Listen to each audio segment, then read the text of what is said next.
have been working for a number of weeks to organize this tour, and we're thrilled to be wrapping it up here in Lunenburg. I'd like to acknowledge the people in this area who have been leading the campaign to stop harmful offshore drilling. When I say your name, just put up your hand, or when I say your group. John Davis, who lives in Atlantic, which is the other side of Shelburne, has really been an inspiration to all of us, and he's a founder of the Clean Ocean Action Committee. And unfortunately, he's deep in slush tonight, so he couldn't get here. The members of I'd also like to thank the members of the steering committees of the South Shore chapter, of the Council of Canadians, and Sea Ponds. If you can just let people know where you are. Shy, Barbara. Okay. Also, I'd like to, we have co-sponsors for this event, which is the alliances that we're making are very good. The one is the Clean Ocean Action Committee, the Ecology Action Center, and Sierra Club Foundation. We also thank the Canada Research Chair in Sustainability and Social Change for lending the live streaming gear, and to the town of Lunenburg for letting us use their mics. And to the hotel for lending us a projector. My name is Robin. I have the deep pleasure of working for the Council of Canadians and working with fabulous people like the South Shore chapter and the campaign to protect offshore Nova Scotia. For everyone who is watching on the live stream, I hope it's one person for every empty chair here. Later when we get to the question period, there'll be an opportunity for you too. We won't forget about you, so don't worry. And for everyone who's here, we're live streaming with some super high-tech stuff, which is really exciting, so that when the weather gets terrible, people who can't make it can still watch. So I want to tell you a little bit about why we're here and the project, the offshore drilling project that we're talking about. In February, our Environment and Climate Change Minister, Catherine McKenna, approved British Petroleum BP to drill up to 7 wells in the Atlantic. The lease area that they have is between 230 and 370 kilometers offshore Nova Scotia, and the deepest area is 3,000 meters deep.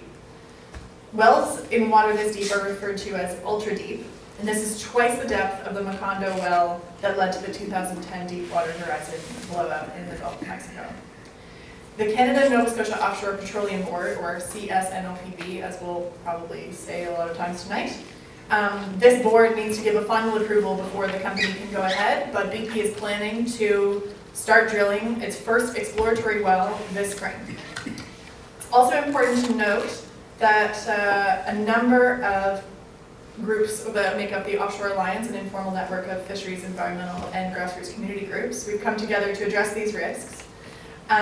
And we've requested that 2 of the members from this alliance be granted permission to present in Ottawa to the Environment Committee reviewing Bill C-69, which is a bill that would hand even more power to the unelected Offshore Petroleum Board, which is deeply concerning to us, and I'm sure we'll hear about from all 3 of our speakers tonight.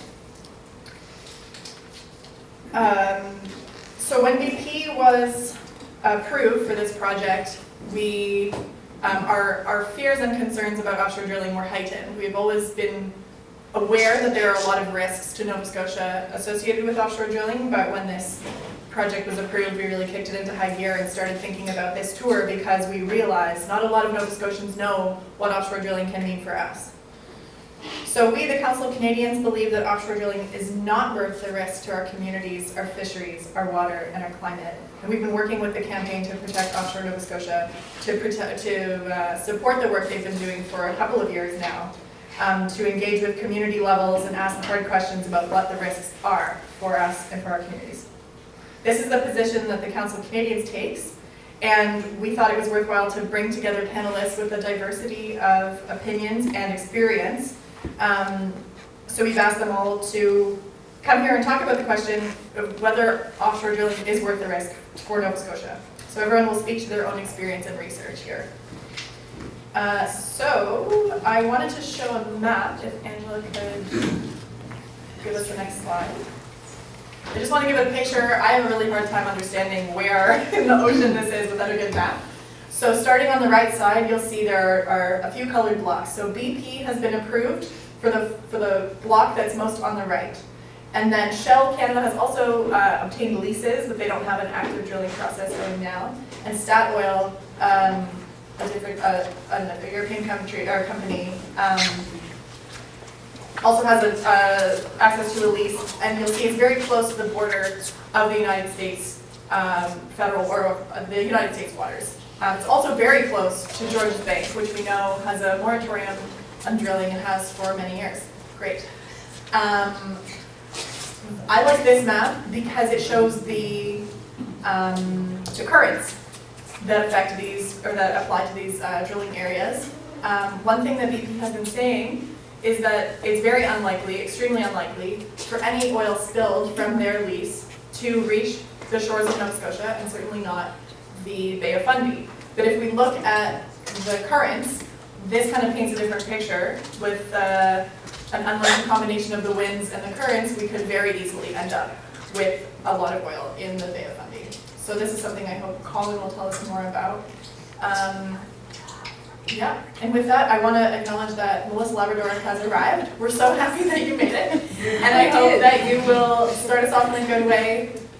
Take a few minutes to say whatever you like, and then we will get on with the rest of the presentation. Before you do that, Robin, could you just tell the people that are at home that we won't be live streaming this? Oh, yes, Yeah, we'll turn it off for a few minutes. So, yeah, as is standard, we don't generally record any ceremonial activities, so we're going to pause the live streaming for a moment, have a welcome, and then we'll come back to you folks. So sit tight, don't leave us.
effort to get here, and I wish you a very safe journey home.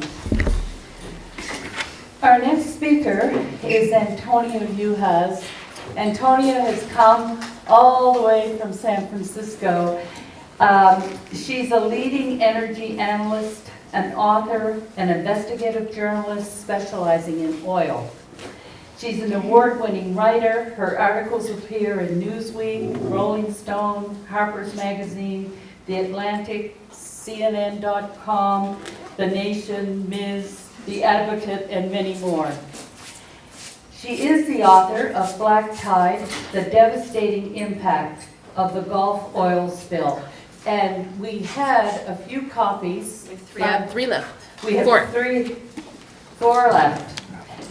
So if you want a copy, We have 3 left. and you're lucky enough to get one of those, or you can go online and buy it. It's a searing look at the human face of the BP disaster in the Gulf, and an in-depth investigation into the causes and consequences of the largest offshore drilling oil spill in world history, which happened in 2010. So, Antonia, over to you. Thank you so much.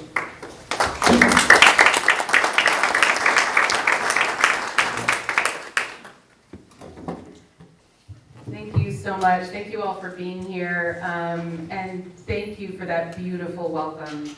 Just wonderful, and for making the journey to be here. Just thank you so much. We're going to start with a quick slideshow of images that are drawn from the BP Deepwater Horizon disaster in the Gulf, but also other events, which I'll describe what those other events are after the slideshow runs. Thanks.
Leave it on that image for the moment.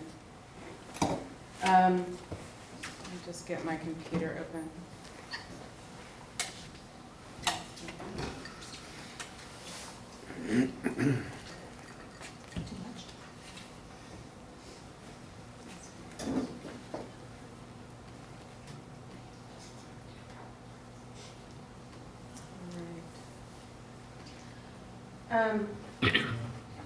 Come over here and see me a little bit better. So most of those images, as I said, are from the BP Deepwater Horizon disaster in the Gulf of Mexico. So as the introduction said, actually, sorry, I knew I was forgetting something. Oh no, there's a clock, even better. I usually set a timer, but the clock is even better, okay. My name is Antonia Juhasz. I'm here from San Francisco. It's wonderful to be here with you all. I'm an investigative journalist. I specialize in oil. Unplanned by me, my career took a pretty abrupt shift when the BP Deepwater Horizon disaster occurred. And suddenly, my career became much more than I had previously planned, focusing on offshore oil drilling, when I came down to cover the disaster pretty much shortly after it began. I grew up in Colorado. I lived on the east coast of the United States. I live in California now. I had no idea how gorgeous and beautiful and fantastic the United States Gulf of Mexico was until I came there to see the worst offshore drilling oil spill in world history. I cannot tell you how many times I walked out into a beautiful sky, beach, forgot for a moment why I'd come, until I looked down and saw the oil, and saw the oil in the water, and saw the dispersant mixed oil flowing in from the ocean. One of the many interviews I did, I ended up deciding that I couldn't just write articles on this. It needed to be a book. I needed to do a full investigation. I needed to do a full account, a full storytelling. And I spent an enormous amount of time with people who were so generous with their time and their stories at the worst possible time in their lives. Fishers, oil workers, environmentalists, scientists, researchers, oil executives, policymakers. People gave me time and gave me stories. The family members of the 11 men who died on the rig. The friends and the co-workers of the 11 men who died on the rig, who were on the rig with them. The wives who sat at home, pregnant, waiting to see if their husbands were going to be one of the men who died. And they were so generous with their time. And I continued then to write their stories and tell their stories in return and go back again and again and again and have continued to report on this story for now 8 years. There are many pieces that are important to share from that ongoing experience. And many of those images have become iconic of oil-drenched sea life, birds, beaches. One of the women who I interviewed, Jamie Villieu, who I spent a great deal of time with her and her family and her young children, is a member of the United Homa Nation. And she and her people have lived on the coast of Louisiana for time immemorial. And she told me that when she saw the oil pouring in mixed with Corexit, that's the dispersant, and you can't miss it. It has this, you can't miss what it looks like when it's the oil mixed with dispersant. The oil mixed with dispersant takes on a red-orange chemical appearance. It's thick but a slick because it's been covered with this detergent, and it comes pouring in. And she said the first time she saw it pouring into her shore, she said it looked like the ocean was bleeding. And those words were definitely profound and stuck with me. But I started with that slideshow because I wanted to say that I started focusing most centrally on the Deepwater Horizon disaster when it happened, but there were plenty of other disasters I had yet to cover, and plenty that had come before. And unfortunately, it is not as isolated of an incident as it seems to be being portrayed. So if we can, is it possible to move on that slideshow? I'm not sure if it is. But if we can go back to the Greenpeace one. So just less than 2 years ago, it's the one that says Greenpeace on it. It goes like, okay, cool, thank you. Yeah, no problem. It's towards the end, that's all I remember, sorry. Less than 2 years ago, we had the largest offshore drilling oil spill since the BP Deepwater Horizon disaster in the Gulf of Mexico. less than 2 years ago. It was a Shell giant production operation that takes place deep offshore. And this is a very new technological endeavor. They have a huge production operation offshore. And they have wells that, instead of having a different rig on each well site, the wells are drilled, pipelines are connected to an offshore production site, and they collect the oil. And it's a very sophisticated, very new operation. Well, something else that has happened to the oil industry that I want to precursor this story with has happened since the Deepwater Horizon, and that is the crash in oil prices. The crash in oil prices has led to an economic catastrophe in many ways for the oil industry. Their profits have plunged, and in response, they've been trying to demonstrate their ability to seriously cut costs, cut their expenditures. So one of the things that they've been cutting money on, oh, okay, it's hard to see, huh? Is workers. Workers are very expensive, quite expensive, particularly trained ones and talented ones with benefits. And one thing that happened at Shell is that in 2013, they did a mass early retirement of their more expensive employees, which are their, those with more experience, those with better training.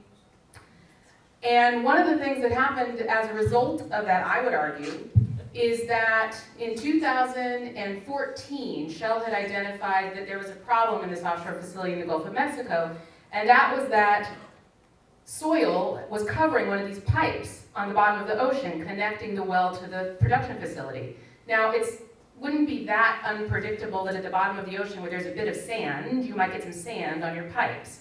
So they saw this in 2014, but they failed to include it in drawings and plans that move forward in their analysis of the rig moving forward. 2 years ago, there's a huge pressure drop in the pipe. And there's two guys working on the crew whose job it is to monitor this. It turns out these two guys have less than 2 years of experience between them. They're supposed to have what's called a mentor, but he's on vacation this day. It turns out that they have not been trained to even notice the failure that's happened. The failure that is a rupture in the pipe.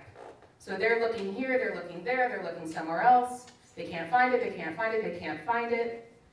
While they're looking, 90,000 gallons of oil leak into the Gulf of Mexico. This is the picture. It's a Greenpeace picture because it's the only picture of it that was made publicly available.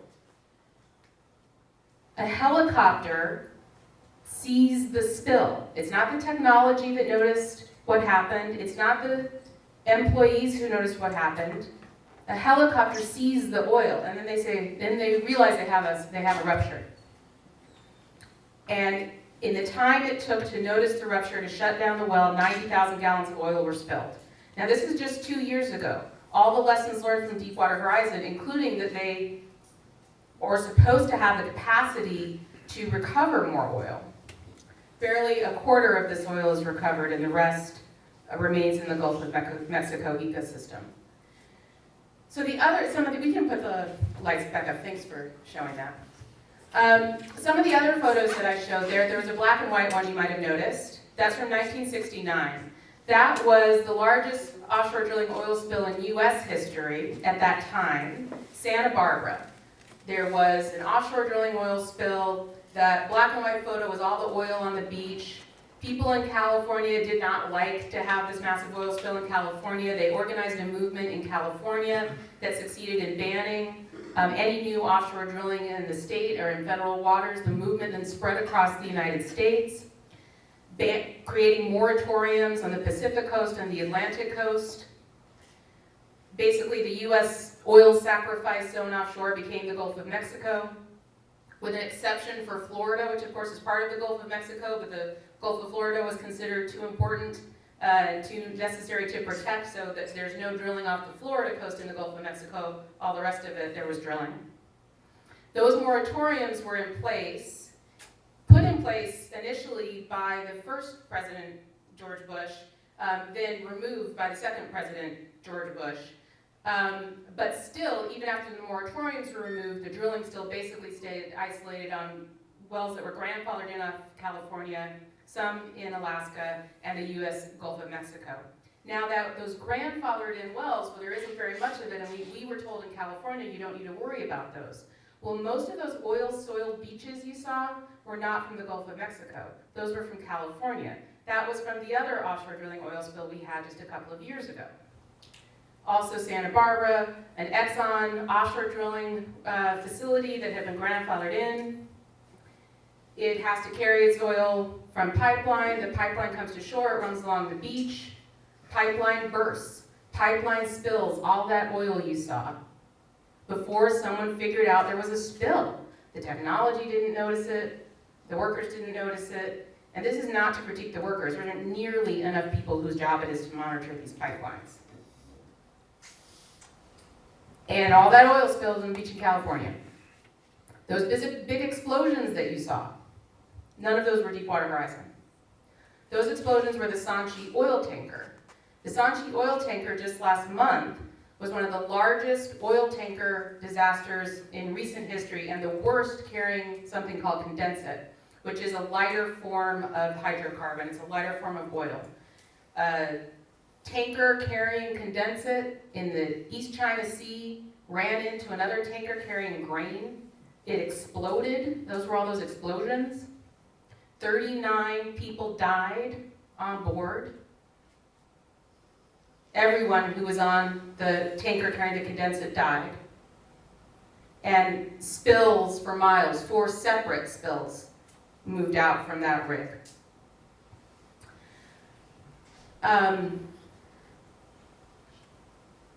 This is to say that these incidences continue. Many of those images, of course, then were from Deepwater Horizon. So, what happened in the Deepwater Horizon incident, and I'm going to read a quote from my book. So this is how I opened the book, because this was the consistent theme in the oil workers I interviewed, and I had the opportunity to interview the wife of Stephen Lang. And this is testimony that Stephen Lang gave, who was a worker on the Deepwater Horizon, a survivor. And he gave this in congressional testimony. And he told the members of Congress, "This event was set in motion years ago by these companies needlessly rushing to make money faster while cutting corners to save money. When these companies put their savings over our safety, they gambled with our lives. They gambled with my life. They gambled with the lives of 11 of my crew members who will never see their families and loved ones again."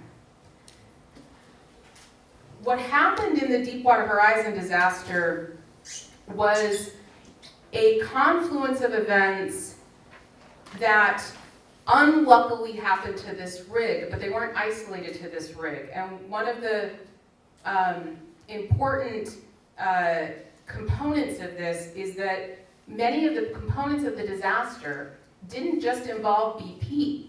They involved Transocean, which BP was leasing the rig from Transocean, which is one of the largest operators in the world of rigs. All of the major oil companies operate in the Gulf of Mexico, and all of them were meant to respond. And what we saw unfold was that even though in the United States, where we have very strong laws that are the result of the Exxon Valdez disaster, we got a piece of legislation called the Oil Pollution Act, which puts a lot of requirements on the oil industry. And we also have very clear laws that make it that so the companies have to provide a great deal of information that is publicly available about their plans. So they have to prepare an oil spill response plan before they can even be given a lease to drill. BP's oil spill response plan said, 1, it knew how to deal with a blowout in deep water. It didn't. But neither did any of the other companies operating in the Gulf. Because what happened was when there was a blowout, and just to be clear, there have been 292 blowouts just in the Gulf of Mexico and just in the North Sea since 1980. Blowouts are always dangerous, They can always kill people. They can always kill environments. They're not always the size of the Deepwater Horizon, thank God. But they happen.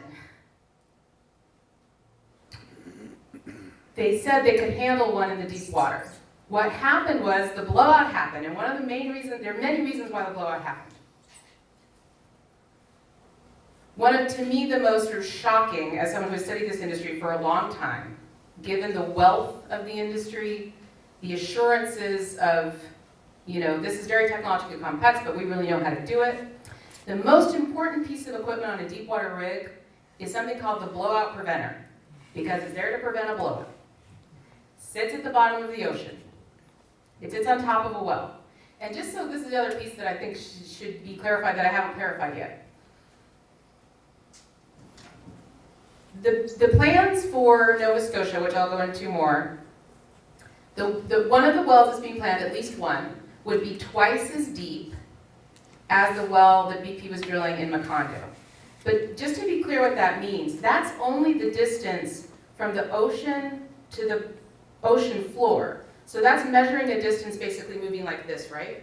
So the plan for Nova Scotia is twice as deep as the Macondo well from the top of the ocean to the floor.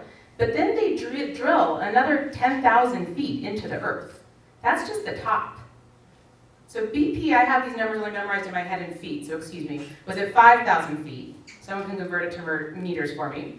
But then it was drilling another 8,000 feet into the ocean, into the heart of the earth. So it's a 13,000 foot well. So often you'll hear numbers played with on depth, where people are playing numbers with that full depth with you. And the next question to ask is how far down into the earth is BP planning to drill here? That I don't know. All I know is that that first part is twice as deep. So at the bottom of the ocean, at the top of the well, sits a blowout preventer. If the well blows, the blowout preventer is meant to lock in the pipe that connects the well to the rig. In this case, the well blows, the blowout preventer is activated. A young woman on the rig, one of only 3 women on the rig, Andrea Flatus, takes the initiative and says, someone needs to shut in this well, and she does it. Pushes the button. Nothing happens. The blowout preventer doesn't deploy. The reason why it doesn't deploy, they had let it run out of batteries. Run out of batteries. So it doesn't deploy. Another thing that doesn't happen, by the way, is that the rig is supposed to separate from the pipe so that the rig can get away, so maybe those workers don't get killed. That also failed. The rig didn't separate from the pipe, so it couldn't get away. So it was locked to an exploding well. The well blows out. It turns out that none of the companies operating in the Gulf of Mexico actually knew what to do in the deep water. Instead, what they did was apply shallow water technology to a deep water well, and it failed, and it failed, and it failed. Although they kept saying, every day on the news, we'll have it done in a day, we'll fix it in 2 days, we'll fix it in a week, we'll fix it in 3 weeks, we'll fix it in a month, we'll fix it in 6 weeks, we'll fix it in 2 months. It took 3 months. Now, why those assurances were really important, because one of the things they did was lead people to believe that it was going to be over soon. And one of the things that did was, suddenly there's all of this oil pouring into the Gulf. Fisheries are shut down. Tourists stop coming. And it goes on a little bit longer, and it goes on a little bit longer. And BP shows up at the door and says, okay, we know you're suffering economically. The Oil Pollution Act requires that we provide you with economic assistance. This wasn't something that BP did from the bottom of its heart. This was something required of it by law. So BP offers small fishers, someone's at the door, offers small, didn't I just say someone's at the door? So BP shows up at your door. Watch out. Don't open it. Okay, BP shows up at your door and they say, we're here to offer you $5,000. You have to take the $5,000 payment And if you take the one-time $5,000 payment, you have to sign a contract that says you will not sue us and you will never ask for any more money. So small fishers, small businesses took that payment and got the $5,000, and that's it. And that didn't last them not only 3 months, not only all the time it took after to begin the cleanup and go through the process of cleanup, and all the oil kept reaching the shore well after the initial 3 months of oil spill. That last slide that I had was the numbers of the continued impacts on fishers, and I'll get back to it, but it's been 8 years. So small fishers who took that $5,000 payment, they have suffered the most in some instances. And I'm going to read a quote. My computer keeps shutting down.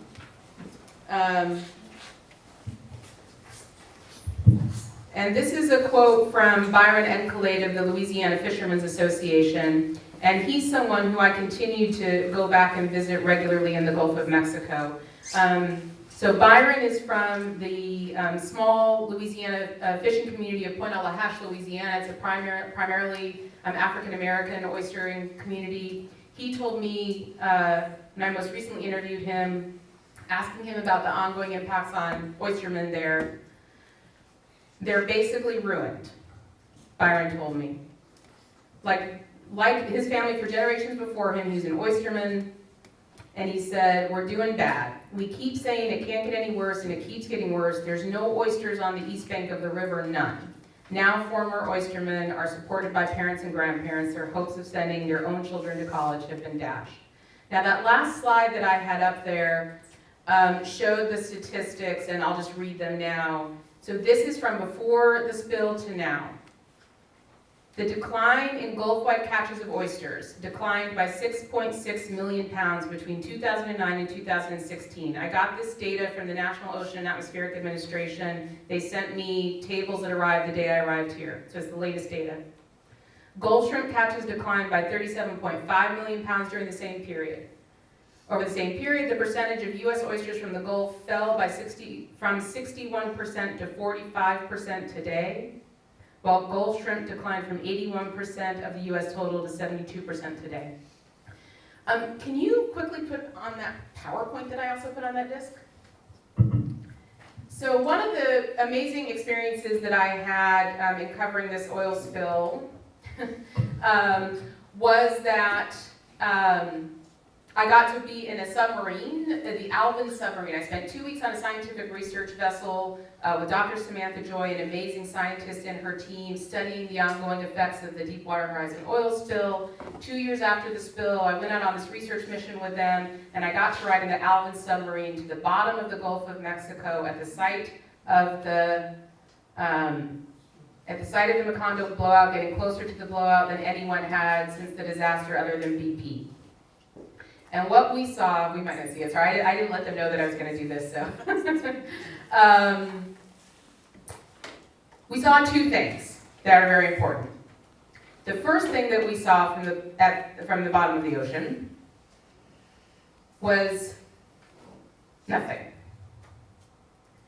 It was a moonscape. The species that were supposed to be there were gone. The life that could get away got away, the life that couldn't was buried under the oil. And what Dr. Joy's research found, because she had been there before the disaster, she had come back after, and this was 2 years after. Thank you so much. This is my photo from inside of the submarine.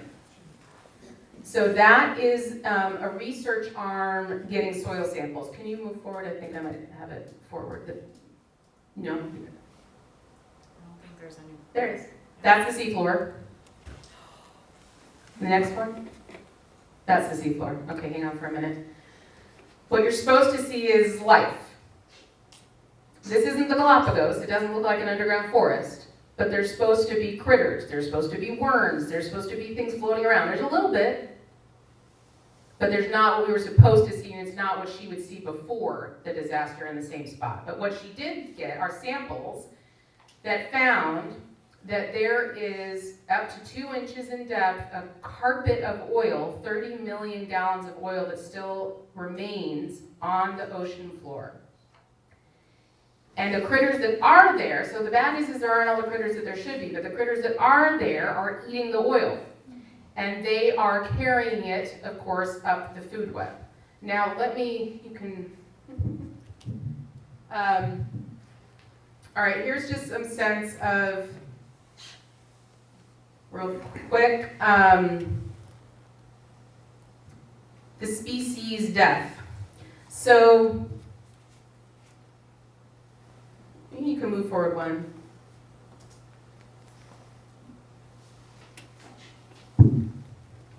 So these are some numbers: 900 bottlenose dolphins, the vast majority dead, found stranded in the Gulf April 2010 to April 2014, well above the pre-spill rate. In 2013 alone, dolphins stranding at more than 3 times the annual rates before BP. In 2011, dead infant or stillborn dolphins found at nearly 7 times the historical average. Dolphins are at the top of the food chain and may be particularly strong indicators of problems on the whole. So one of the things that is unique about the Deepwater Horizon, again, is that this was an incredibly well-studied oil spill because, again, we have laws, and one of them required a natural damages assessment, an accounting of everything that was harmed. The oil spill killed as many as 5 trillion larval fish. Up to 20% of Kemp's Ridley adult female turtles in the Gulf were also killed. At least 93 species of birds were exposed to BP oil, with brown and white pelicans, laughing gulls, black skimmers, white ibis, double-crested cormorants, common loons, and several species of terns particularly hard hit. Nearly all of the populations of dolphins and whales in affected areas have demonstrable quantifiable injuries. In the 5 years after the disaster, more than 3/4 of pregnant bottlenose dolphins in the oiled areas failed to give birth to a viable calf. Their populations could ultimately decline by more than half before they recover, which could take as long as 50 years. The most affected species of marine mammals living in the deeper waters were Bride's whales. Nearly half were exposed to oil and nearly 1/4 died, jeopardizing the possible survival of the species in the Gulf. The list goes on. The drilling that BP is planning for Nova Scotia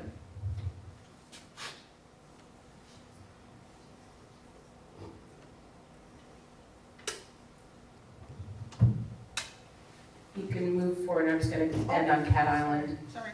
No, it's fine. Just you can turn the light off. Keep going. These are dolphins swimming through dispersant-filled oil. And keep going, and we'll get to the last one. Okay, this is Cat Island. So the plan that BP has for Nova Scotia includes drilling within 48 kilometers of Sable Island. That's 30 kilometers closer to any land than BP's Macondo well was to land in the Gulf of Mexico, which means that oil could reach land sooner, of course, depending on the currents, but it's 30 kilometers closer. In addition, I've talked way longer. I'm gonna wrap up quick, I promise, folks. One of the lessons learned in BP Deepwater Horizon, as I said, the oil companies didn't know how to shut in a deepwater oil well. They figured it out. It was a capping stack. It took 3 months. The capping stack finally gets applied. It takes 3 months to figure that out. The oil spills for 3 months during that time, but they figure out a capping stack is the way to cap temporarily a deepwater well. Key lesson learned. So one of the lessons learned is have a capping stack with you in case you have a blowout.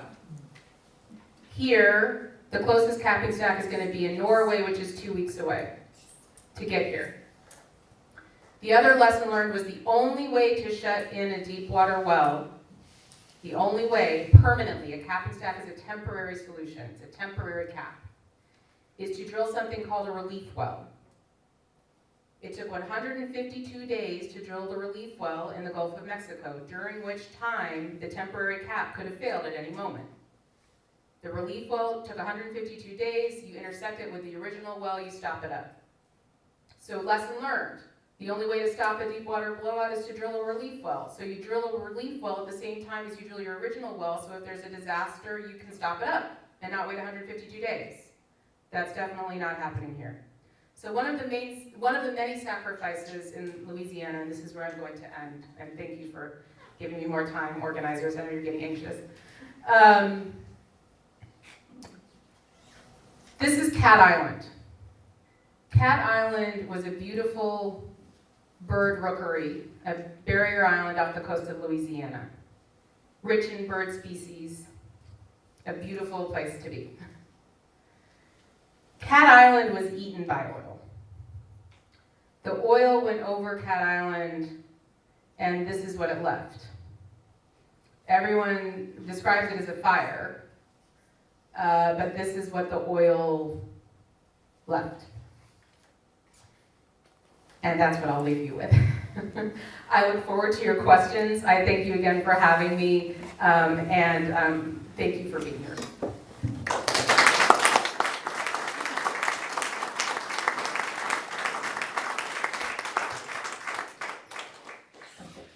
Thank you, Antonia. The organizers weren't anxious. Every time over the last few days that I've heard Antonia speak, I learned so much.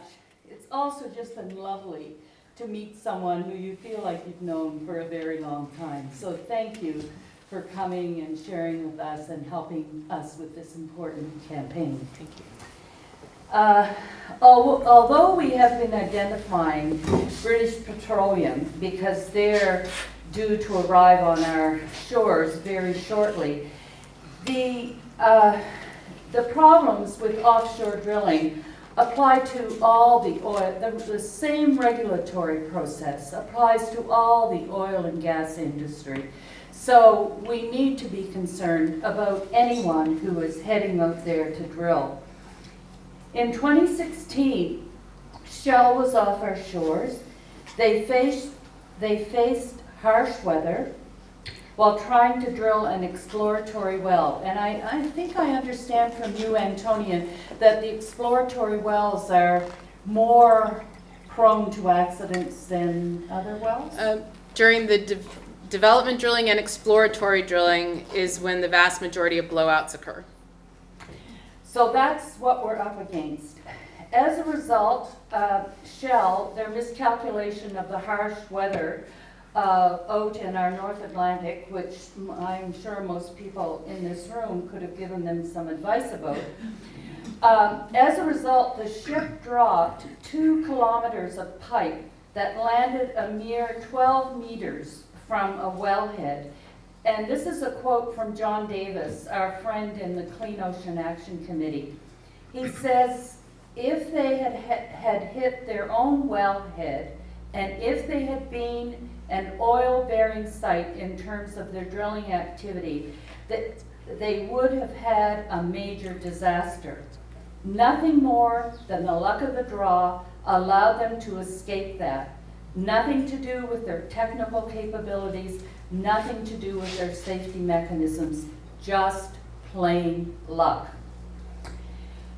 Critics, and those of us working to stop this, argue that government is being too influenced by big oil lobby. An example would be that once approving the BP project, the Federals, since approving the BP project, the Liberals have tabled Bill C-69, the purpose of which is to overhaul environmental assessment. Bill C-69 threatens to weaken regulation by giving more power and environmental assessment process to the Canada-Nova Scotia Offshore Petroleum Board and also the Newfoundland Board, consisting of unelected political appointees that are primarily oil industry veterans. They were created with the mandate of promoting oil and gas development. So if this passes, they will be given authority far beyond their current mandate. Further, the regulatory agencies rely primarily on industry-sponsored research rather than on independent research. So I'll leave you with that. Yeah, and on the topic of the industry having a whole lot of sway over our public policy around energy, I'd like to introduce Peter Puxley, who will say some more things about that. Peter's an economist. He's a former CBC journalist and policy researcher, and he apparently finds it very difficult to stop tilting at windmills, as he likes to say. He's also a founding member of the Campaign to Protect Offshore Nova Scotia, which was one of the groups that inspired this tour, and it is my great pleasure to introduce Peter.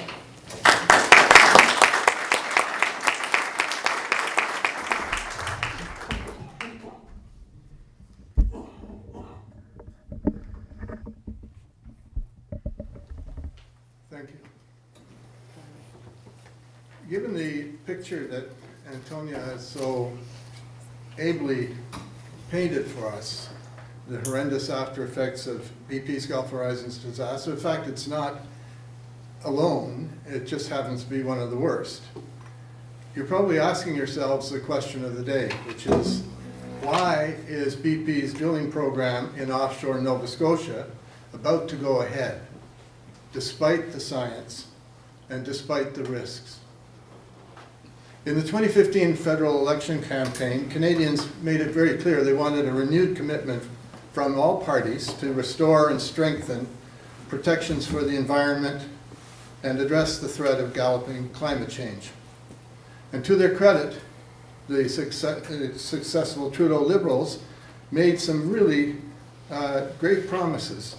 They would make environmental assessment credible again by restoring robust oversight, thorough environmental assessments, ensuring decisions were based on science, facts, and evidence, ensuring Canadians and independent experts have the opportunity to express their views, demanding that developers use the best technologies available. I'm drawing this right from their own campaign documents, and ensuring that environmental assessments take into account the greenhouse gas emissions that result from the developments in question.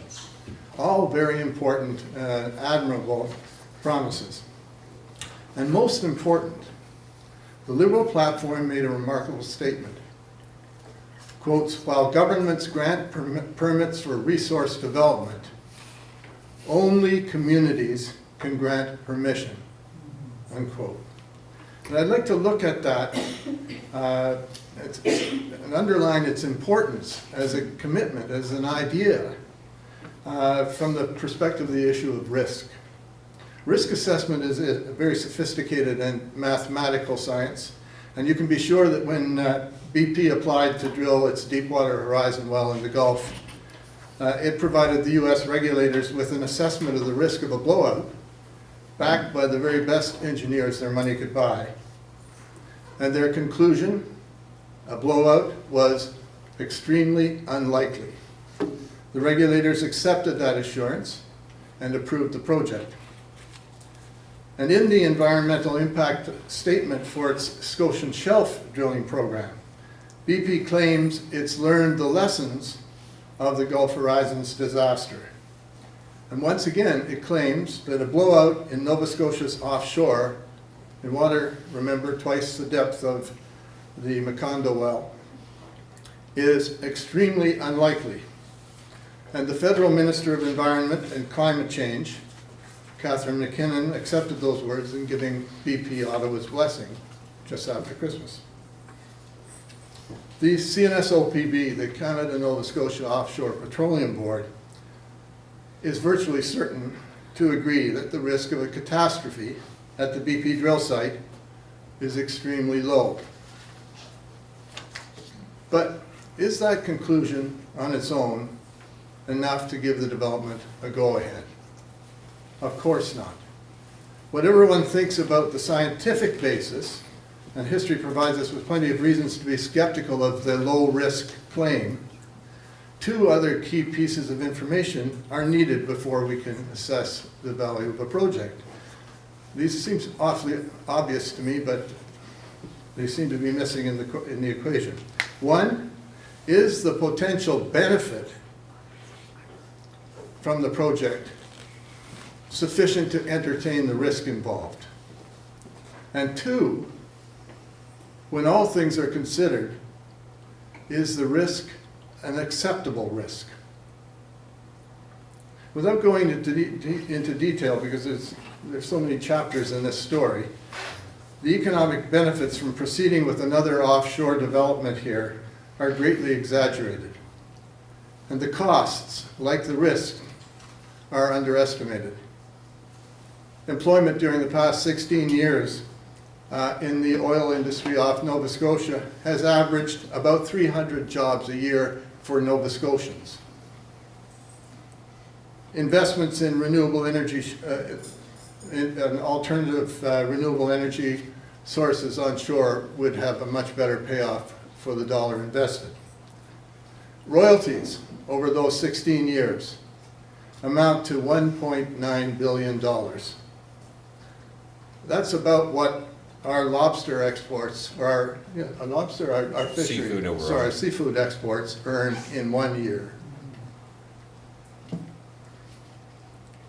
That's just a small corrective when you're thinking about, when someone says, well, what about the jobs? What about the economic payoff?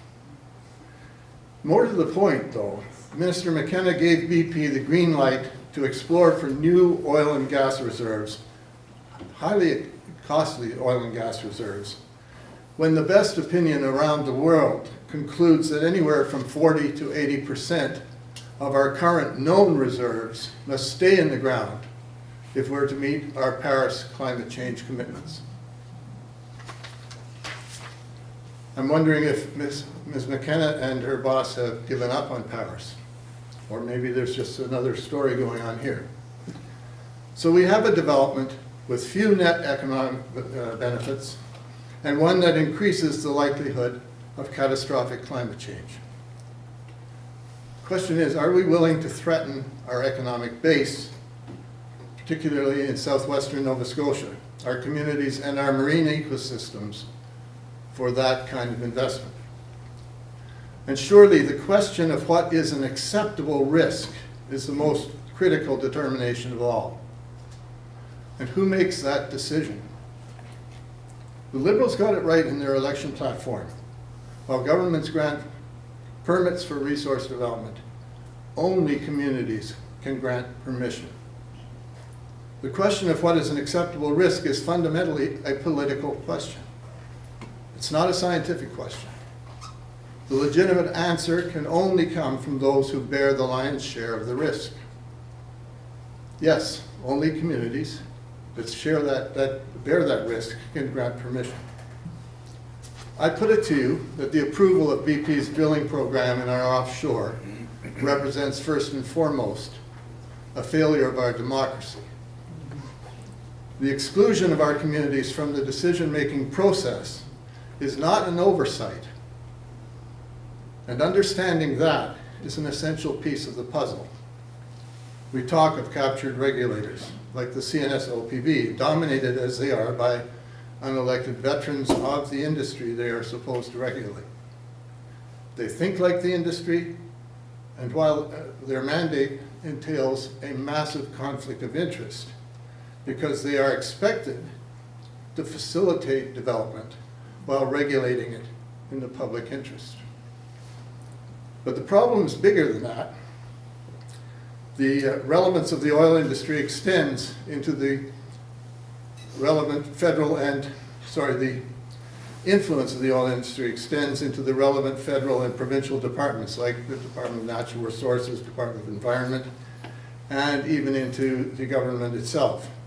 And Kevin Taft, a former leader of the Alberta Liberal Party, who sat in the Alberta legislature for some time, has just written and published a very readable and very well-researched book this past year, and he calls this influence oil's deep state. And I recommend this book. It's a really excellent capsule of what we're up against.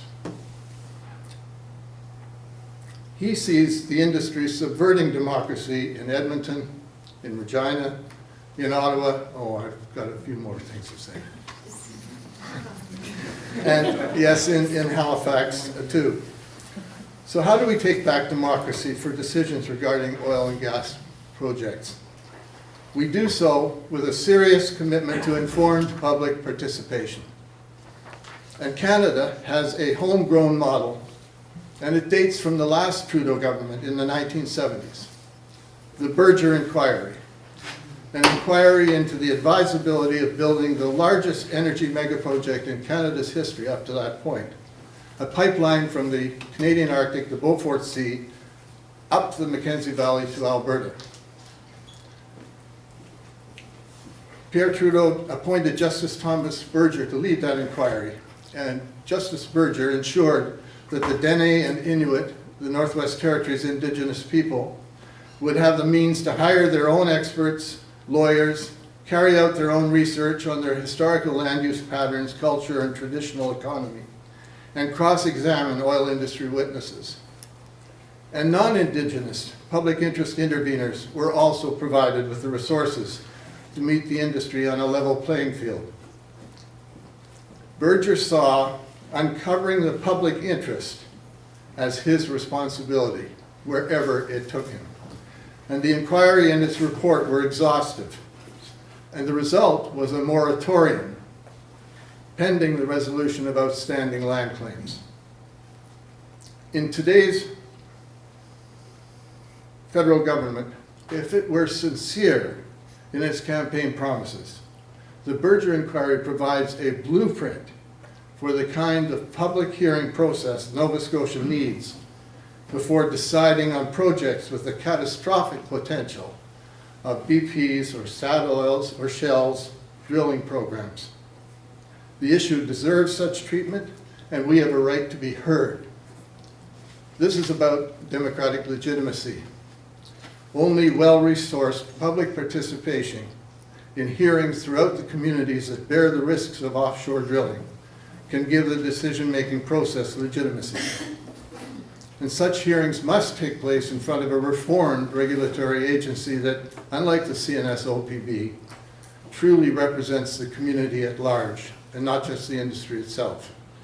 Its decisions must be based on the best science available, reasoned, transparent, and subject to appeal. And I'm wrapping up. Wonderful. Of course, unlike the current process, which promotes an industry agenda, the reformed regulatory agency must be the judge of the public interest, prepared to reject projects whose risks outweigh their benefits in the eyes of science and the community.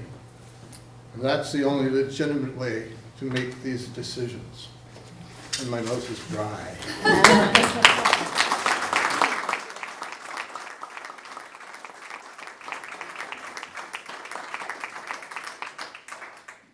Thank you, Peter, and thank you for that talk, and thank you for all your work with CPONS, the Campaign to Protect Offshore Nova Scotia. I know you've been a foundation in making sure that we all know what's going on here and have the right information. So thank you for all of that work too.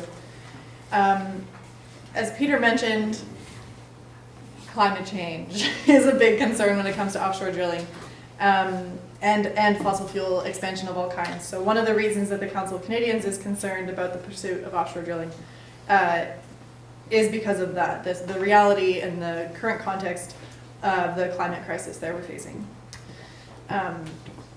In the last few years, we've seen the Canadian government take on the Paris Accord and commit to doing everything we can to stay below 1.5 degrees of global warming. We've seen countries like France, Costa Rica, and Belize take important steps forward in addressing this and acknowledging that we need to stop increasing fossil fuel exploration and expansion, and instead shift towards renewable energy, energy efficiency, sustainable transportation, green jobs, etc. And that we really need to reduce our climate pollution and embrace a just transition to a renewable future. Canada has historically and continues to be a resource country, and we don't expect this to change overnight, but we do need to recognize that we are at a point with climate change and fossil fuel expansion that I think it's fair to say at this point enough is enough. So we believe that allowing BP and other companies to explore for further oil and gas reserves and start exploiting those is irresponsible, to say the least. So while protecting our climate is clearly one of our concerns, the local impacts on communities and economies is also critical when it comes to offshore drilling. And I feel, as a younger person, that climate change and the climate crisis has been in my consciousness for most of my life, and certainly has shaped my political perspectives. And for me, the long-term impacts of the climate crisis, what it means for people around the world now, and the horrors that it may bring in the future, that is top of mind for me. But I know when it comes to offshore drilling, we also need to consider the immediate and short-term impacts, short and long-term impacts that it can have on communities in different ways, like through a spill, and the impacts that a spill might have on our fisheries, which are clearly a keystone of the Nova Scotia economy. So with these, it's hard to keep those two things in mind, but I think it's important that we do. So based on BP's modeling presented to the federal environmental assessment report, a spill from a major blowout from this proposed project could reach the fishing grounds of the Emerald Bank within 6 days and the Georges Bank within 20 days. There would be a 50% chance of shoreline oiling, which is oil reaching the shore, of Sable Island, and that might only take 3 to 6 days. And there's a 61% chance of surface oiling in the Gully Marine Protected Area in 4 to 7 days. The Gully is home to endangered populations of bottlenose whales and many other whales, bottlenose whales, yes, I read that right, and some other species of whales and dolphins. So, I mean, the impacts, when you put them that way, are quite clear. Yeah, I don't think I can say any more about that Colin can't, so I would just like to turn it over to Colin Sproul. Do you want to introduce him, or shall I? I'm already here. Colin has been a great help on this tour, and I've been so happy to learn from you too. I'm really excited to keep working together in the future. Colin's a fisherman, a father, and a successful entrepreneur with deep roots in the Annapolis County. He has a proven track record at the Bay of Fundy Inshore Fishermen's Association, where he serves now as the vice president. Is that correct? Yes. So, without further ado, Colin, please. Thanks.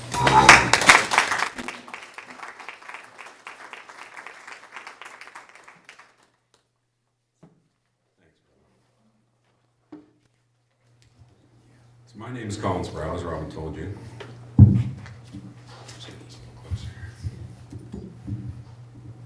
I'm a fifth-generation fisherman from the small port of Deepwater Cove on the Bay of Fundy coast. My family's history in the area and connection to the sea go back hundreds of years. Can I have a slide? This picture from my great-grandfather's collection shows a turn schooner alongside the wharf at Deepwater Cove in the 1860s. And here's a present-day picture of my family's boat at the same wharf.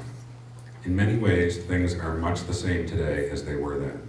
The same families earning a life from the sea in a sustainable and socially responsible fashion.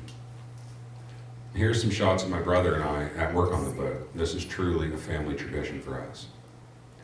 Besides being a fisherman, I've also been a member of the Bay of Fundy Inshore Fishermen's Association for over 20 years, where I serve as vice president and spokesperson. We represent approximately 175 small-scale owner-operator fishing businesses. The BFIFA has a distinguished history of advocating for sustainable fishing practices and community-based management. The association has been a leader in peaceful coexistence between non-native and First Nation fishers through our membership in the Marine Resource Council. And over the years, our commitment to sustainability has led us to partnerships with groups like World Wildlife Fund, Ecology Action Center, DFO, and many others. We have a long history of cooperation with government and regulators at all levels, and this has given us a reputation as a valuable ally on ocean issues. Our pioneering of community-based fisheries management has been commended by people like David Suzuki, and it serves as an example for the success of community fishing allocations, which stand in stark contrast to the ITQ corporate system. The association and our work receives national attention. Needless to say, our members are very proud of their legacy as progressive fishers who embrace a different way of doing things, and we're all committed 100% to preserving our way of life for future generations of Nova Scotians.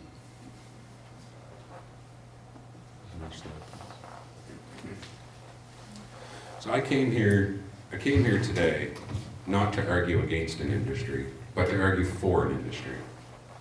The value of seafood exports in Nova Scotia in 2016 was $1.8 billion.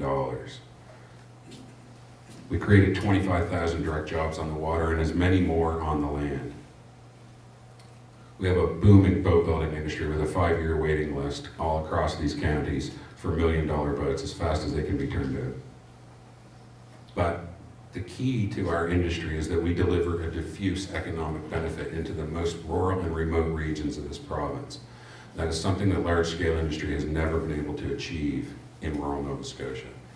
And it makes us the economic backbone of this province. We live in a unique place in Nova Scotia where we have one of the largest percentage of public sector workers in North America.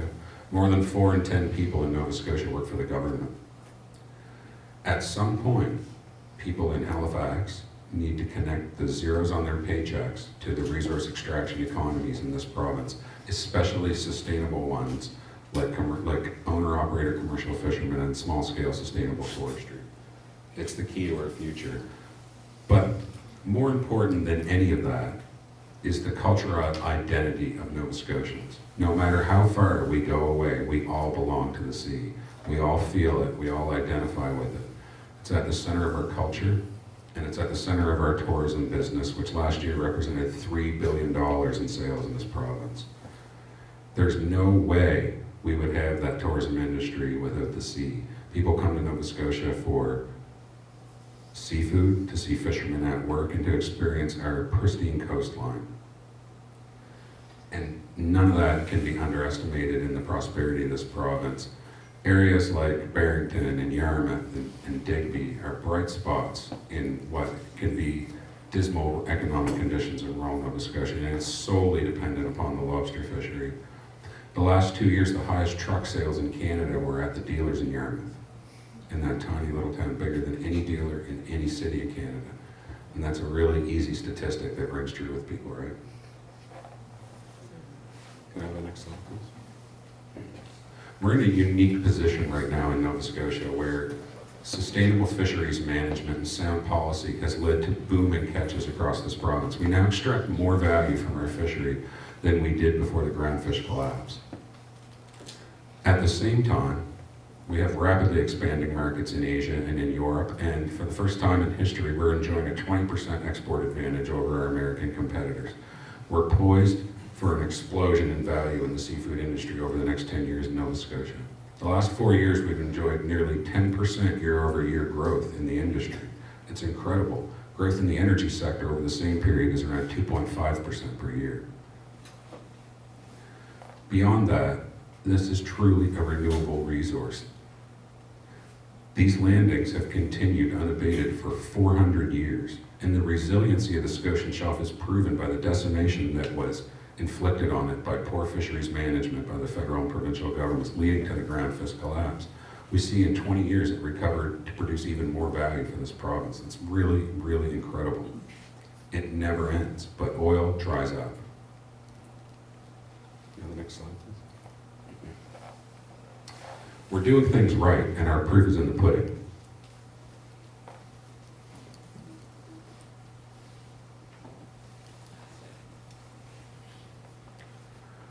We have effective conservation measures that have resulted in these record landings.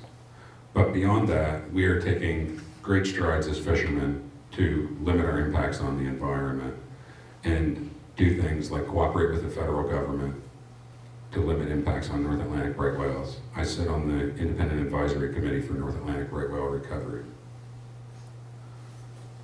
Get the next slide. So this image shows you the proposed BP drill sites, which have been approved, and you see how it sits directly in the Labrador Current. No matter what industry analysis may tell you, our generational knowledge as fishers lets us know that everything on the Scotian Shelf ultimately winds up in the Bay of Fundy. This is BP's own diagram. They may relate to our political leaders that there's a very small chance of oil reaching our shores, but as the directional arrows on the current show you, they clearly empty into the Bay of Fundy. First, I'd like to talk about the value of the Scotian Shelf and its offshore banks. These graphs represent groundfish landings from bottom trawl and longline on the Scotian Shelf. The darker the color represents a higher density of landings. You can see the extreme value of George's Bank, Brown's Bank, and the Scotian Slope. It contributes significantly to Canada's food security besides economic conditions. Next slide, please. Also contiguous to the drill sites are the most important scallop nursery areas on the face of the earth, and haddock spawning sites, which are considered so critical for the survival of the Georges Bank haddock fishery that they're closed to all fishing. Next slide, please. Most importantly of all, lobster and LFA 48, lobster fishing area 40. This area is completely closed to all inshore and offshore lobster fishing for one reason. It has the highest concentrations of egg-bearing female lobsters on the face of the earth, which is evidenced in this distribution of larval lobster that you see on the right side graphs. That is literally the economic engine of this province. It also demonstrates the tidal flow from the offshore banks into the Bay of Fundy, as these zooplankton are entirely incapable of controlling their own motion. They just float with the tide, and they populate the entire Gulf of Maine with their riches. You are looking at our tax base right there. There is nothing more important for the prosperity of Western Nova Scotia than the distribution of that larval lobster, and it's all being placed in jeopardy. Statoil's drill sites are immediately adjacent to these banks. Have the next slide, please. The duplicity that's exhibited by our provincial and federal government in ocean protection is outrageous to fishermen. We are facing the immediate closure of the Roseway Basin, which is an important place for my members to fish for groundfish in the summertime, but we understand the necessity of it. It's been designated by the Department of Fisheries and Oceans as critical habitat for the continued survival of the North Atlantic right whale. It's their prime summer feeding ground. Yet, it is being placed in imminent danger by this proposal. The leading right whale scientists that I work with tell me that it's not a question of a catastrophic oil spill hurting right whales, it's a question of any oil laced with dispersant entering the Roseway Basin would be catastrophic for their continued survival. And it's not because of whales ingesting oil or breathing it in. It's because using dispersants is an out-of-sight, out-of-mind solution that only serves to sink the oil into the water column, which would have disastrous consequences on the copepods that the whales came there to feed on in the first place. That's what would lead to their demise. Another example of this duplicity is that before they were granted approval, Department of Fisheries and Oceans requested samples of the dispersant co-Rexit so they could analyze it for toxicity, and the offshore developers refused. Yet they were still granted approval by the federal government. As fishers, we're, left a gate that you can behave that way towards a regulator and yet still receive approval. But there's another side of danger that's brought to the environment by those actions. It makes it harder for somebody like me to sell progressive environmental and fishery policy to my members. They come back and say, why should I give up a place that I fished with my grandfather? Why should I spend money to change my technology? Why should I change my ways to protect a whale that will ultimately be placed in much graver danger by the same regulators? And it's a really unforeseen consequence of this duplicity in regulation, is that it makes it much harder to bring fishermen into a sustainable future. I think it's something that we all really need to pay attention to. Can I have the next slide, please? This is the North Atlantic Ocean.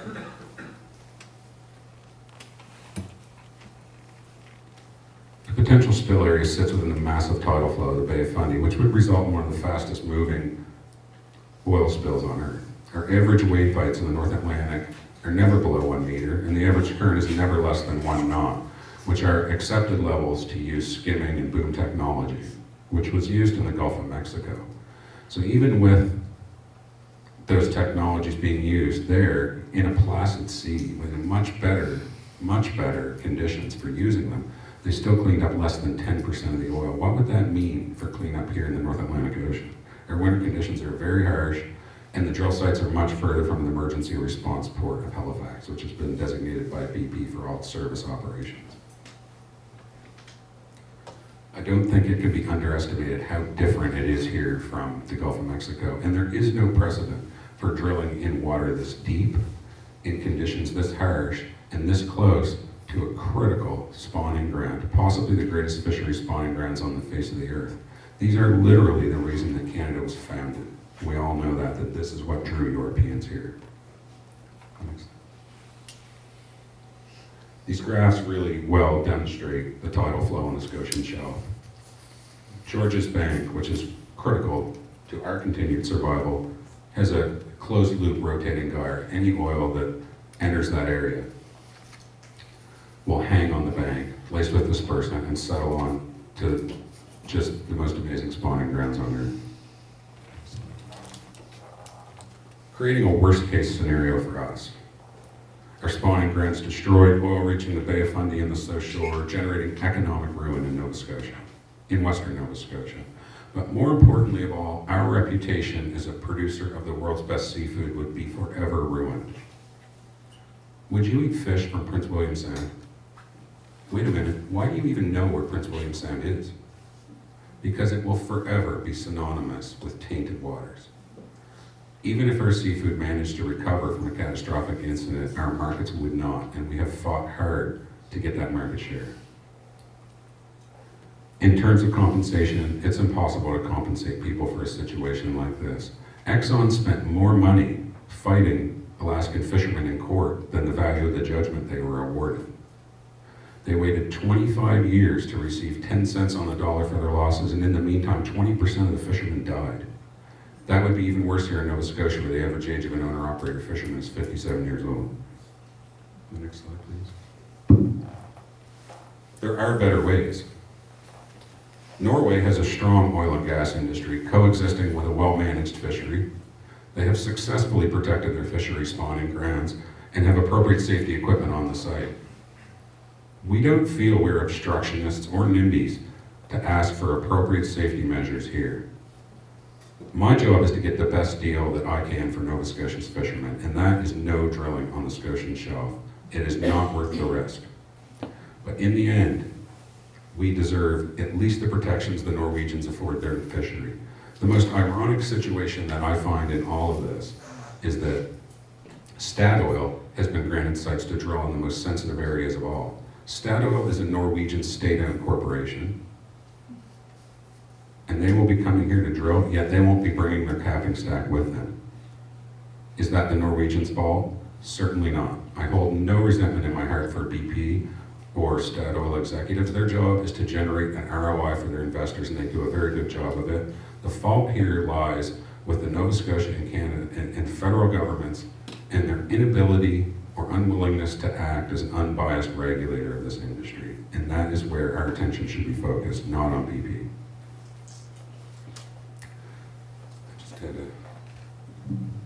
One more. I always think that the easiest way to make my case is on the economic arguments. It's clearly defined how the fishery can return value back into rural economies in Nova Scotia.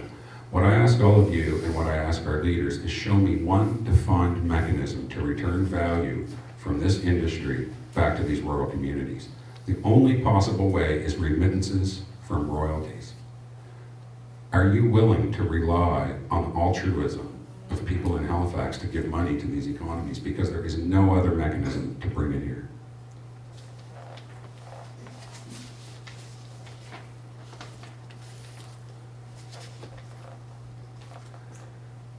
I was asked a really important question to me the other night by the head of the Maritimes Energy Association. He threatened to put me on the spot publicly and say, can you coexist with this industry? And I want you to take a stance. And I thought long and hard about it since he asked me. And what I decided was that it's not a question that I can answer him. It's a question that he needs to answer me. Because the industry has proven over and over again in Alaska, in Angola, in the Gulf of Mexico, that they are not willing to coexist with us. I want to thank you all for coming tonight. Your attendance here makes you an exception in Nova Scotia. You've chose to focus your attention on an issue that is largely out of sight and out of mind, and that is exactly what offshore developers are banking on. Please share what you've learned here tonight with your friends, with your neighbors, with your municipal politicians, with your colleagues. We can protect this coast, but we cannot do it without the Mi'kmaq nations, and we cannot do it without you. Thanks.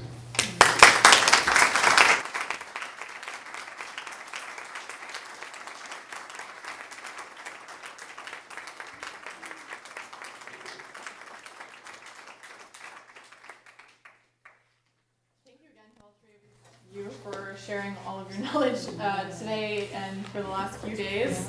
We're going to get to question and answers soon. I know I have many questions, so I'm sure folks in the crowd do too. And live stream folks, we'll get to you for questions as well. Before we get there though, I want to call on my lovely assistant Marion to pass out a Council of Canadians petition. I hope that you'll think about signing this. It's an opportunity to send a message to Prime Minister Trudeau to stop BP's approval of these 7 exploratory wells and to put an end to the proposed changes to Bill C-69, the changes to the environmental assessment that we mentioned and that Peter was discussing. So please take a look at that petition on its way around. Folks on the live stream, I will post a link to the online version of this petition as soon as I can, so you can see it too. And with that, I want to also encourage you to take a look at the materials that were on your chair when you came in, and encourage you to consider joining the Council of Canadians, where all of our funding comes from people across Canada like you. We have never taken government or corporate money, and we never will. And I think our strength really comes from the 100,000 members that we have who look a lot like you and who are in communities across Canada fighting against the corporate power that controls much of our government and fighting for a more just and sustainable future for all of us. So please consider that. And yeah, I'll turn it over to you for questions. Okay.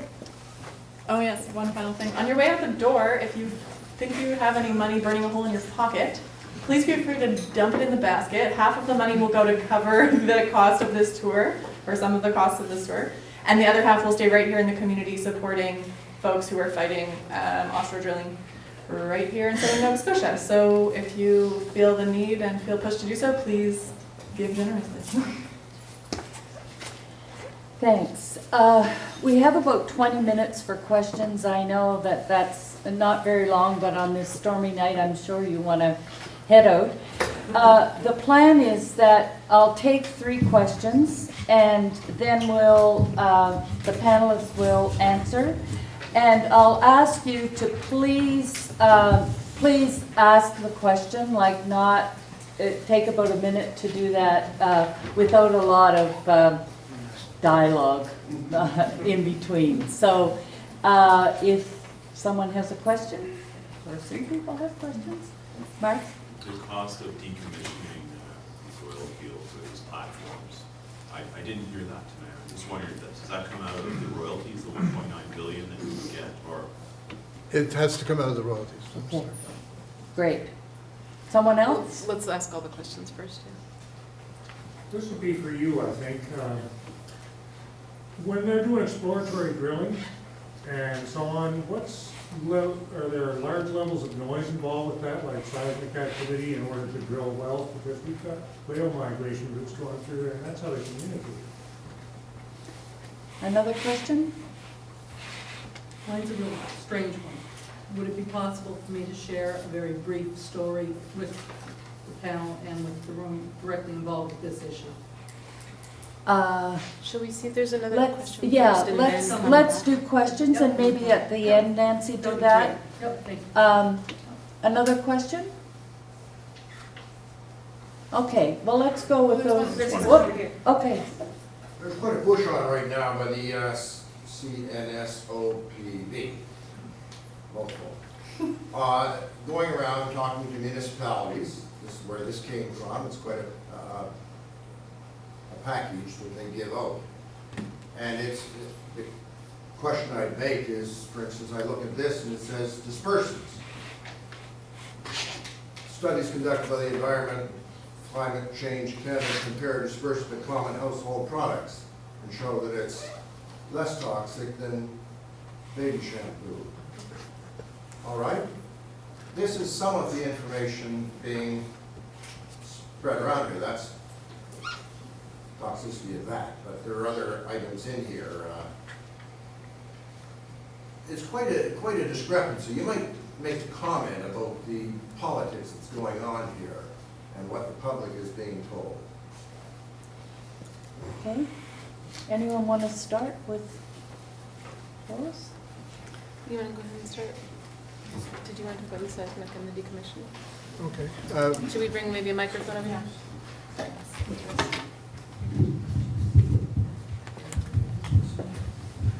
on the decommissioning, as I understand it, the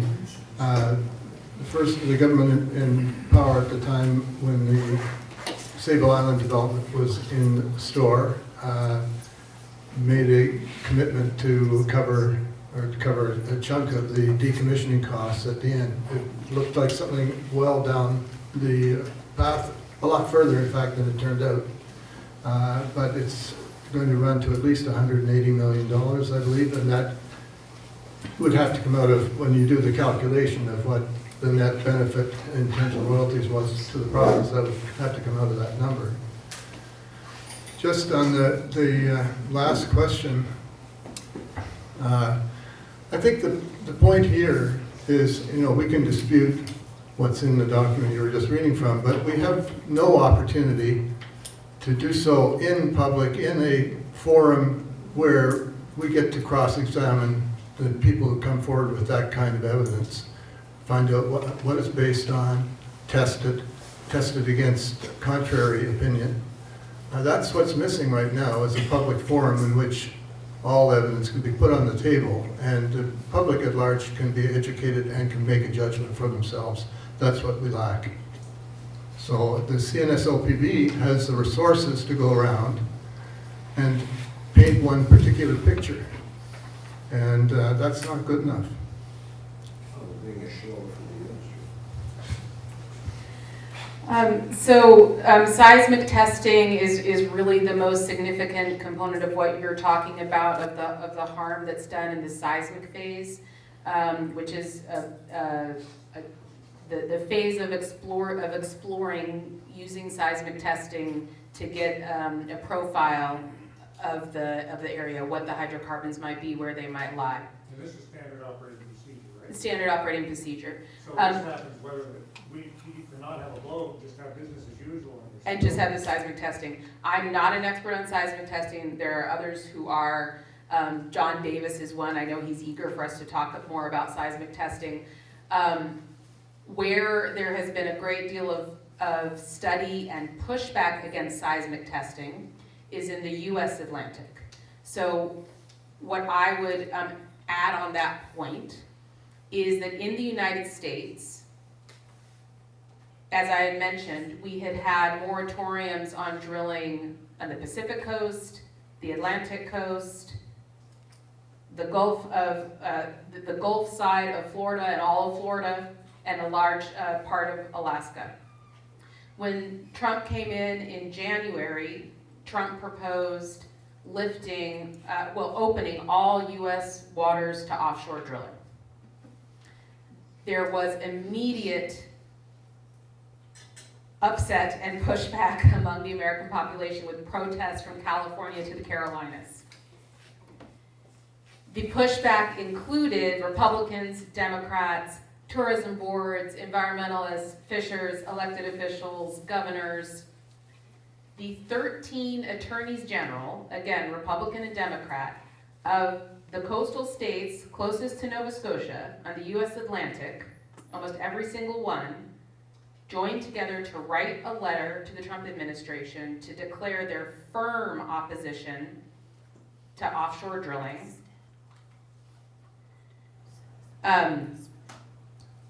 And the grounds on which they opposed any offshore drilling were tourism, the threats to tourism, the threats to the fisheries, and their environment.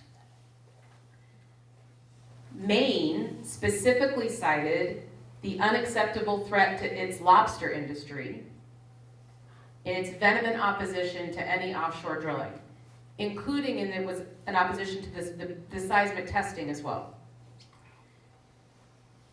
It's the attorneys general that wrote the letter because they wanted it to be clear to the Trump administration that they would sue if this proposal went forward. They cited the Deepwater Horizon as an example for their opposition, but they were also very clear that it wasn't just the threat of a cataclysmic disaster that was making them concerned, it was any offshore drilling, the daily threats of offshore drilling, the physical site of offshore drilling off your coast. And I bet that they are unaware at that Statoil lease here, which is essentially right up against the border with the US Atlantic and the Canadian Atlantic. And their opposition to drilling, I bet, doesn't end at that border, that they don't think that the consequences would reach across the border. And so their level of concern and the depth of their concern is something I encourage you all to look at, and that letter is definitely available to you, so I bring that out. On Corexit. So the Corexit that BP has proposed to use here is Corexit 9500. That's the Corexit that was used in the Deepwater Horizon. There were two types of Corexit used. One that was found to be even more harmful, they were forced to discontinue. They continued to use 9500. There were whistleblowers in the United States Environmental Protection Agency who were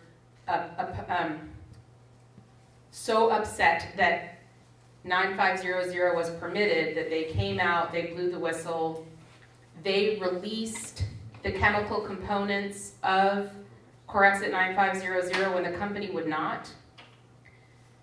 The analysis was done showing that components of Corexit 9500 are toxic to humans, are toxic to wildlife, and scientists, as I said, have studied this disaster like no other oil spill. So there wasn't pre-existing studies. There are studies now. So the science has shown clearly, Dr. Samantha Joy, the researcher who I've spent a great deal of time with, among many others, have shown clearly that Corexit is toxic.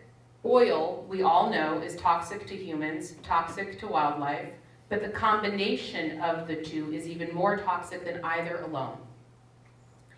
And the health impacts on humans, including the Coast Guard that was responsible for dispersing the dispersant, the scientific studies on their health and the health consequences have recently come out showing adverse health effects on the workers, had adverse health effects on the coastal residents, of the combination of the dispersant and the oil. And that the dispersant also didn't succeed in its primary objective. So dispersant is primarily used historically. You have there's lots of spills that happened offshore with oil. You have a little spill. You apply some dispersant and that's fine, and that's the way it's typically been used. The larger the oil spills, the larger the application of Corexit, the more unusual and inappropriate it is. And so, but what BP said and the US government said was, and when they continue to use dispersant, what they say is quite clearly, we are sacrificing the ocean for the shore. We don't want oil to reach the shore. You don't. It's toxic. You don't want it to be on the surface. You don't. But it turns out that the Corexit is not a solution to this because the oil, of course, did reach the shore. 700 miles of coastline in the Gulf of Mexico were oiled, despite 2 million gallons of Corexit being applied. And the ocean was sacrificed as well. So it's not a solution. It's incredibly disingenuous to say it is the equivalent of detergent. There are components of it that are like detergent, that's true, but it's not like the Dawn that I use when I wash my dishes with. And I look up Dr. Samantha Joy. There's lots of other studies you can look up. We can send them to you. But this is not an issue that is being debated anymore from those who have gone through it. It's not a debated issue anymore. It's an issue that has been concluded, and they are presenting false science. Thanks. I'll address your question first, Mark. We are on the hook for the decommissioning of our gas fields to the tune of $180 million. But that is considered a bargain because in that price we'll be leaving all the pipeline coming to shore to lay on the bottom and rust away, only removing the visible things. And still the cost is $180 million to subtract from the $1.9 billion, which unbalances our budget. We do not have a balanced budget in Nova Scotia with $200 million of oil company expense hanging over our head. Second, the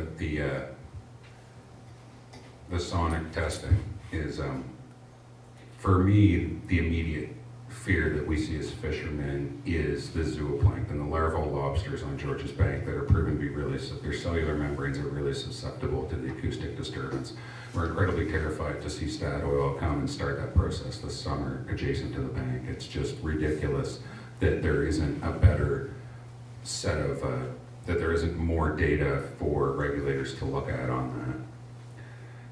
In terms of what you said about the information that's being provided to our municipal governments, I think we can all accept the fact that we have a crisis of ethics and governance at Canadian universities and at American universities.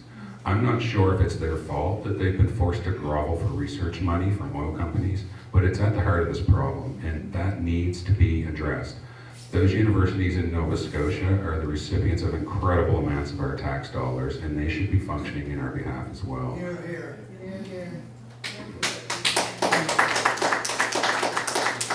Now, I had a warden ask me, a warden of one of these municipalities tell me yesterday that we should be coming to them with better scientific studies that can compete with what comes to them from the oil companies. And I found it a bit patronizing that a small industry group like mine should do that. But let's look at the Norwegian model. In Norway, everywhere is closed to oil exploration. And if you want to drill somewhere, then you have to go apply to have that area opened.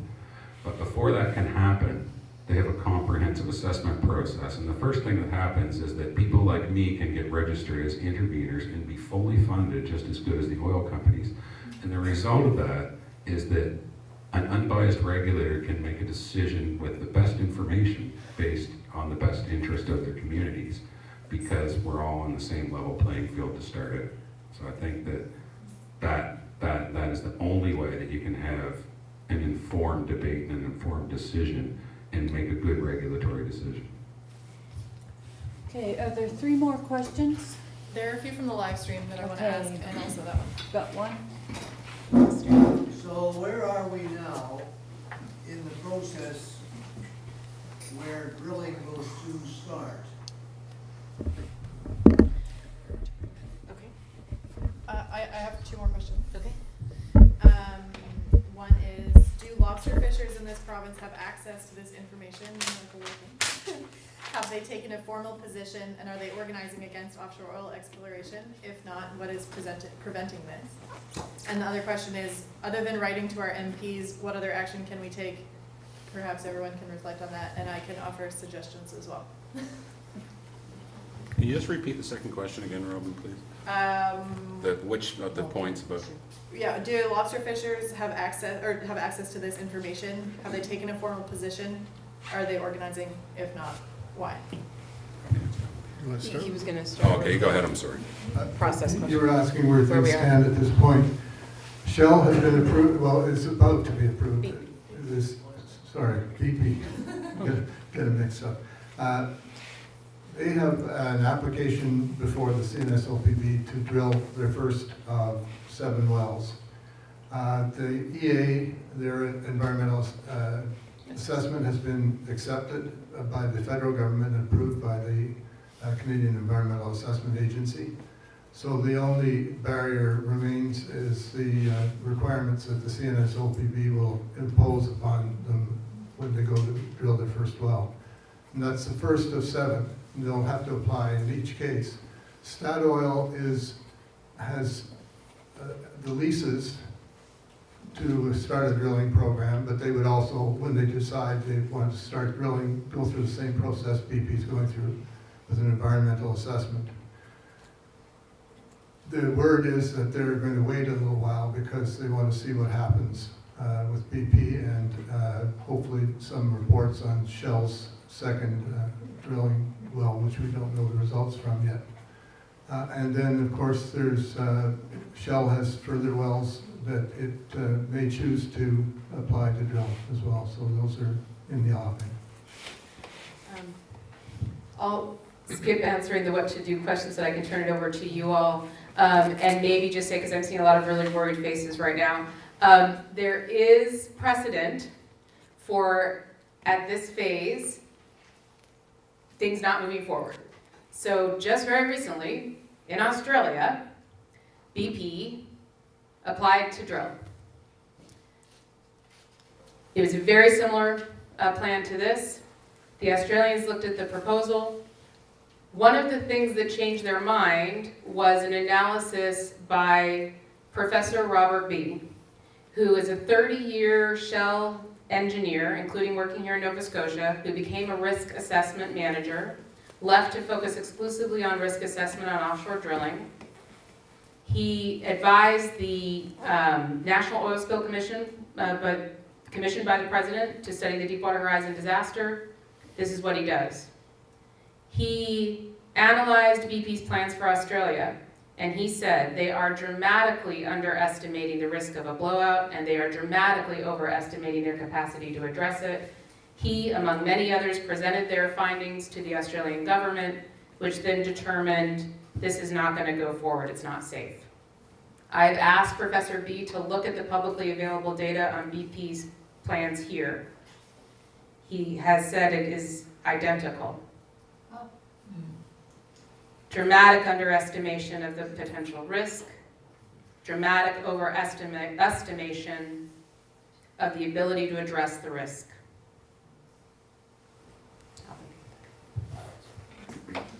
In terms of lobster fishermen's involvement